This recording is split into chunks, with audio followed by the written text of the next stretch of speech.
జంజీర్ అనే పేరు విన్నారా? ఈ పేరుకు బలవంతుడు, ధైర్యవంతుడు అని అర్థం. 1993 మార్చిలో ముంబై బాంబింగ్ల సమయంలో ఓ హీరో జీవించేవాడు. అది మరెవరో కాదు, మీరు చూస్తున్న ఈ కుక్క. దీని పేరే జంజీర్. ఒక స్కూటర్ బాంబ్, సిద్ధి వినాయక దేవస్థానం బయట గుర్తు తెలియని 10 బ్యాగులు, జావేరీ బజార్లో 2 బ్యాగులు, ఇంకా అలాంటి లెక్కలేని బ్యాగులు ఎన్నో.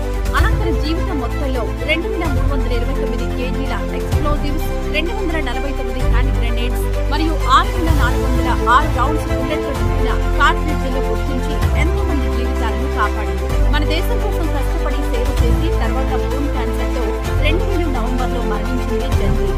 మరి జంజీర్ కోసం ఒక సెల్యూట్ చేసి ఈ ఇన్ఫర్మేషన్ నచ్చితే లైక్ చేసి ఛానల్ ని సబ్స్క్రైబ్ చేయడం మర్చిపోకండి.